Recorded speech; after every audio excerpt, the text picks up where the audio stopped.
Hello, everyone, and welcome to JOJO'S Mojo on Mupo Entertainment, where I take my guests from zero to hero.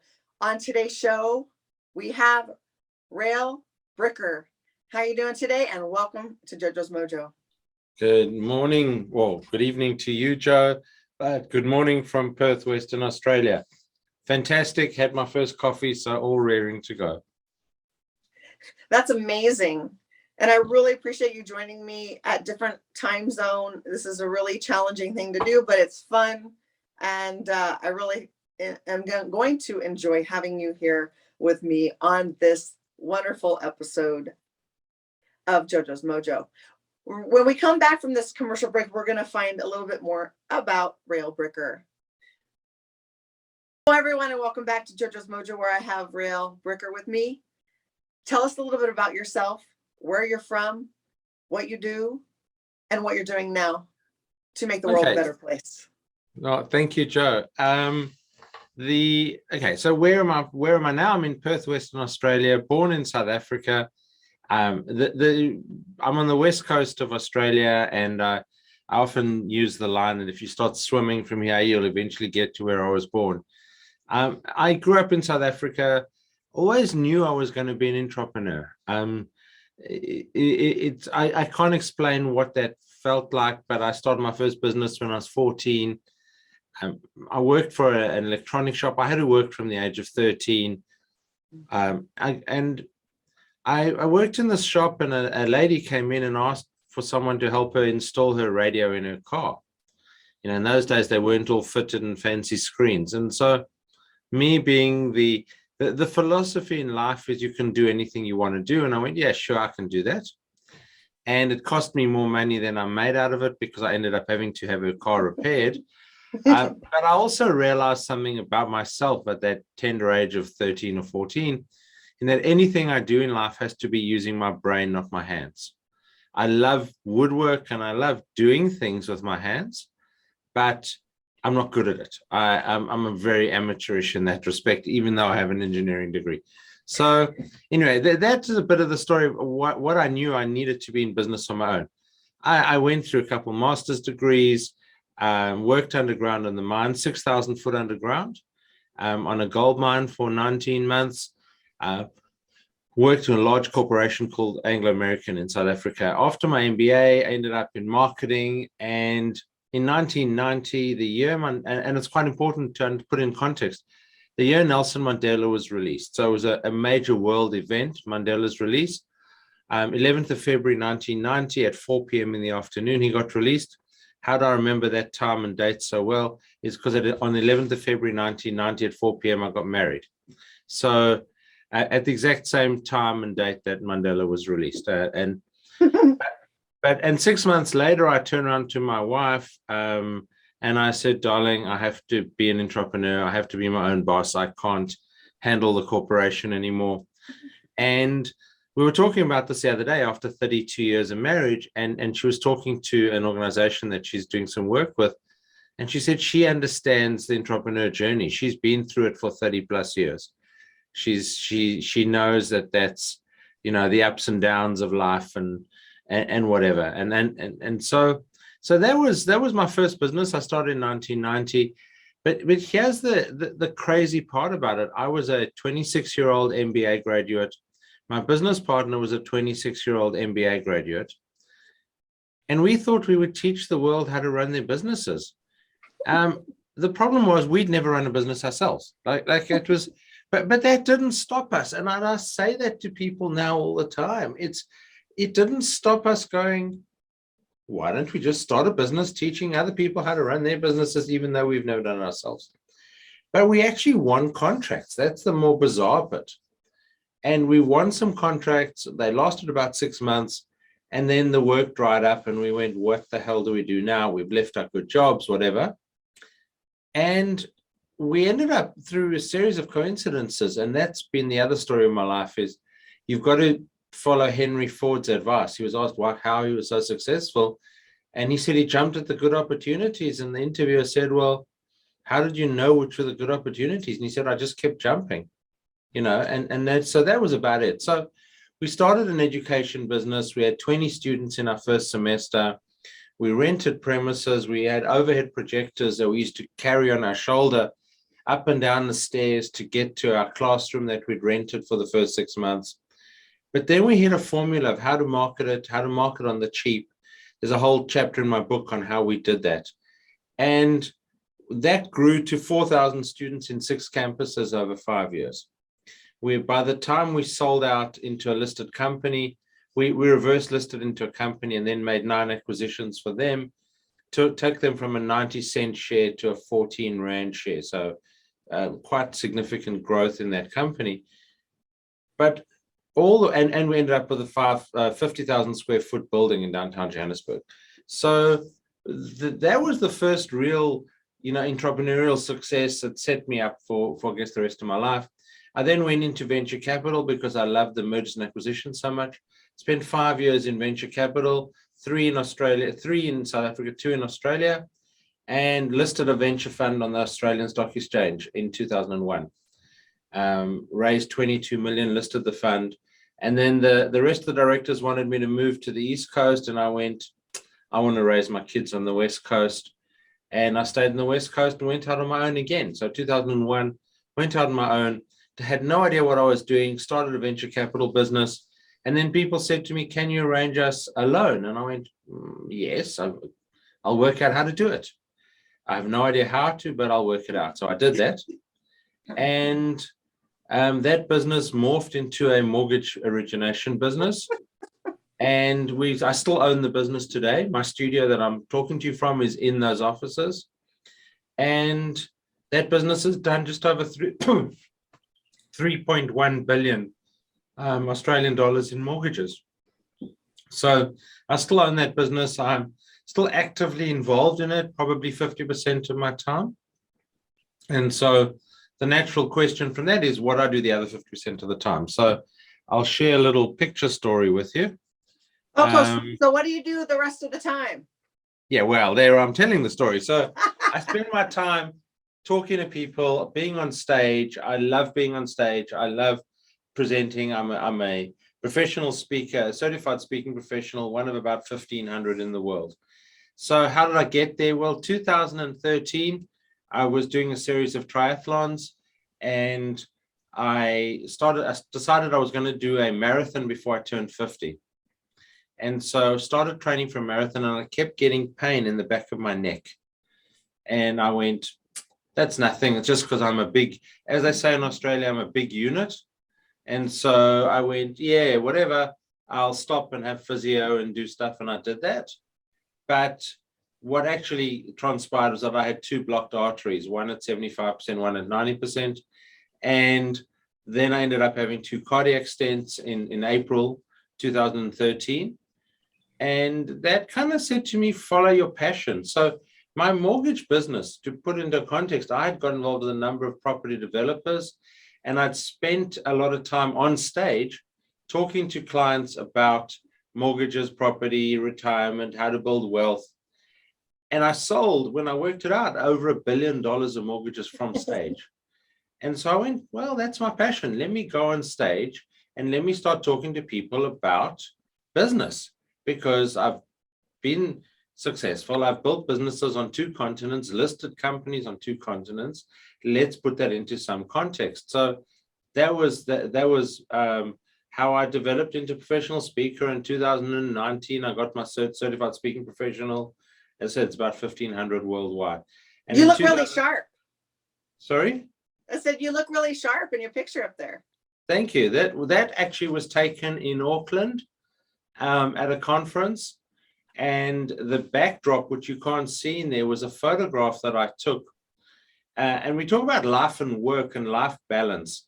So I was out running that morning, and I saw the scene in the viaduct in Auckland. And it was of a fisherman, and he was silhouetted against the dawn light. And he was of Maori origin.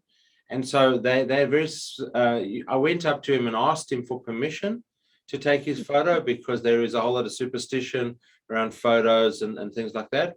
And I took this photo, and I was talking to the organizers of the conference, And they said, that's amazing. Can't we put that up as a backdrop behind you speaking?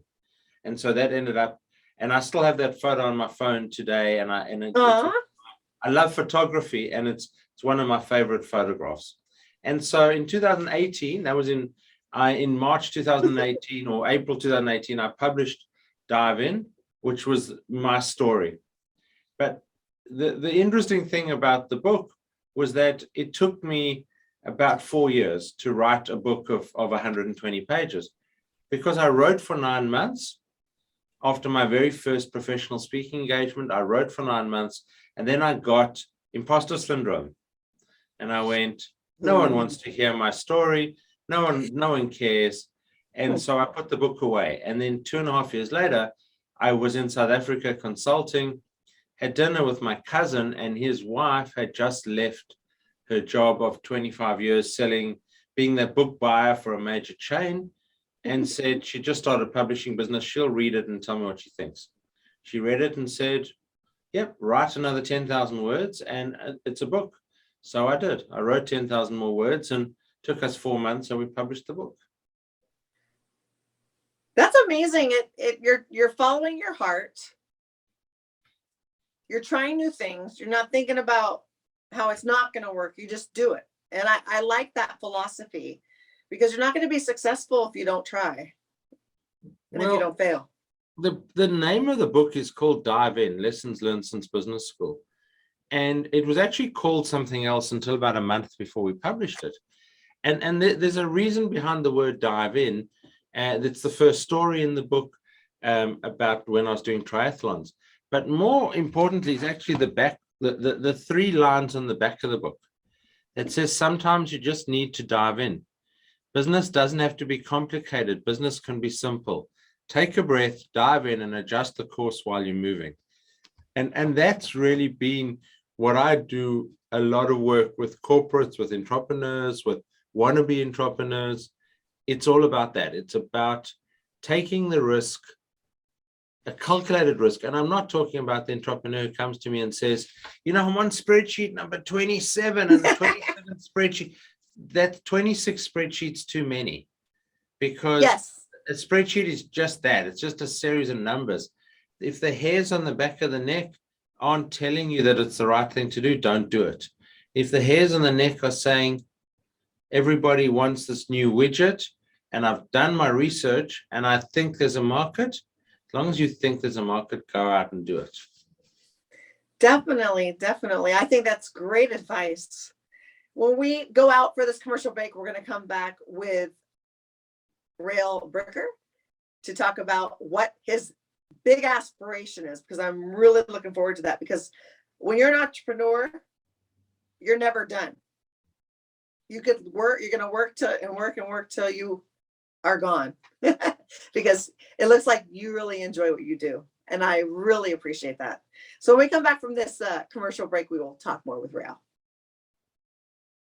Hello, everybody, and welcome back to JoJo's Mojo, where I take champions from zero to hero. RAEL, what are you doing for your future plans, your big dreams? I mean, my big dream, now that we're past this thing called the pandemic, is to go back to traveling. So what inspires me about being a professional speaker? I mean, there's 2 things. One is that I get to see some amazing stuff and meet some amazing people around the world. And more importantly, I get the satisfaction of sharing ideas and knowledge, and as a mentor rather than as a coach. And I think there's a big difference between those 2 words, and we can go into a whole debate about what the difference is. But for me, so until 2019, I only did keynote speaking, right? I only did big stages, keynotes. It was a lot of fun. I mean, 2019, I traveled for about 5 months around the world. I got to see some really cool stuff, like the sunrise over Everest, because I spoke in Kathmandu at a conference and organized to go and see sunrise over Everest. So really, there's some really amazing things that you kind of tick off the bucket list and say, yeah, done that, been there, done that, got the t-shirt. But what happened during the COVID period was that I switched from the big stage to the small stage and focused on that. So the small stage being groups of up to 30 people. I developed my own technology to run a hybrid classroom. And next to the studio now, I have a hybrid classroom, has 3 cameras set up, a couple microphones, and I've actually run workshops. So where the switch went was from the 45-minute to 1 hour big stage, motivational, rah, get the people excited, walk out the room and go, okay, that's done, next venue. Great money for that. But you never really got the feedback, the closed feedback loop that said, wow, you're making a difference in people's lives. When I switched over COVID to small workshops, and Perth was a bit of a unique place in the world because we never had COVID for 2 years. Like they shut our borders for 2 years, 730 odd days, and we had no COVID. We had 1 or 2 cases and the government would lose it. But the truth is we didn't have cases in Perth. Nice. Until, probably a month ago when the borders opened up again and we 4,000 or 5,000 cases a day, which is now dropping off quite dramatically again.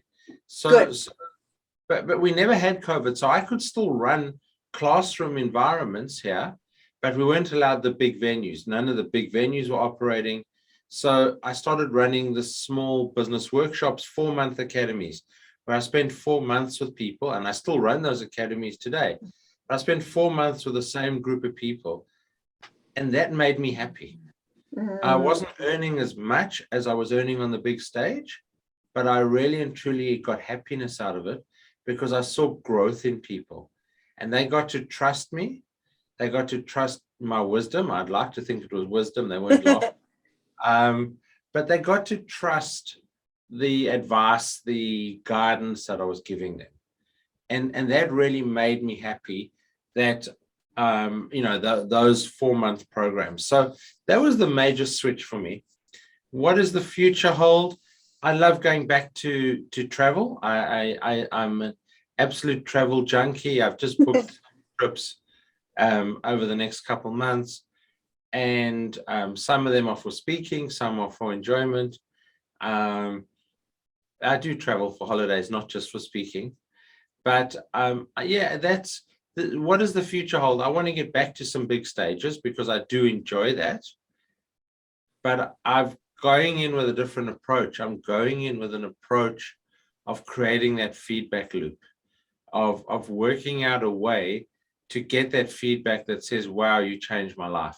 I've had some amazing testimonials from people from big stage conferences and small stages saying the impact I've had on them. And for me, that's what makes me happy. If you're not making a difference in people's lives, you shouldn't be doing what you're doing.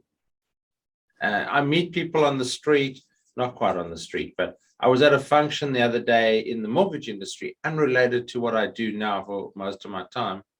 And someone came up and said, oh, I loved episode so-and-so of your podcast.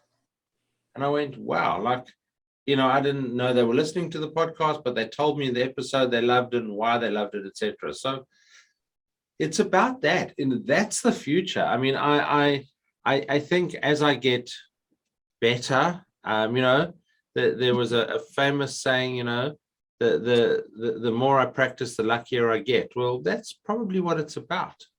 It's about just honing my craft. I'm currently president of Professional Speakers Australia in WA, in Western Australia. And every time I hear someone new, I learn something new from them. Yes. And so that's the future for me. It's about sharing ideas. It's about sharing as a mentor, sharing with people ways of making them better. Yeah, I've mentored people and counseled women for years, to find self-love and stuff like that, and supported them, but it was never really classified as that. It was just something that I did for fun. Yeah, I mean, I talk about business excellence a lot. And why do I use the word excellence? Because I believe that we can never be perfect. Perfection is unachievable. And although the Instagram the Instagram world tries to make people, and it's causing a lot of problems for particularly young girls and boys who are looking at these images of perfection. But we can never be perfect. And so what can we be? We can be excellent. And what is excellent? Excellent is showing up as the best version of yourself every day. No matter Yes. what you do, how you do it, it's showing up as this best version of yourself. And so that's what my objective in life is. It is to get people around me to show up as the best version of themselves every day. It's the fact that in my mortgage business, I have incredible longevity of staff. So not just because they live a long life, they live a long life here at the business. I worked it out the other day. My average tenure is about 10 years now of my team. I have one staff member who's been here less than 6 months, but she replaced a previous staff member who was here for 8 years before she had her first child.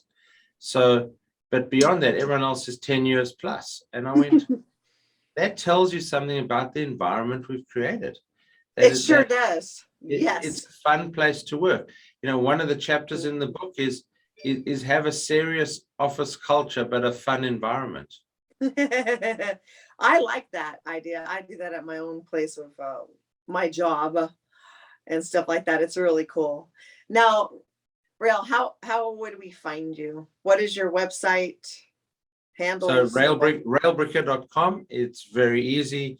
And if anyone wants to actually get a free copy of the book, how's that? I mean, it'd be great if they could go to Amazon and buy it. But the truth of it is, I'm quite happy that they go to raelbricker.com, and there's a link to it's not a link on the homepage. You have to know the link, raelbricker.com/free book, and they can actually download a copy of the book in PDF format. If they want the hard copy version that looks something like that, they can buy it off Amazon, Booktopia, or any other major online retailer. So raelbricker.com. Connect with me on LinkedIn. I'm pretty active on LinkedIn, less so on Facebook, but much more on LinkedIn. So any of those places. Well, I will send people your way so they can dive into their greatness. Thank you very much. Thank you so much for coming on to JoJo's Mojo on Mupo Entertainment, Rael. It's been an awesome Mupo pleasure to have you. Been great fun. Thank you very much, Joe. If anybody's interested in having their own show, going to the TV full service platform, Mupo Entertainment is the place to be. It's a school. We have our own magazine. You could do a book. It's full service. So check it out, mupotv.com. Check out my show, mupotv.com, JoJo's Mojo on Mupo Entertainment. Thanks everyone for joining me on JoJo's Mojo. Till next time, have a Mupo awesome day.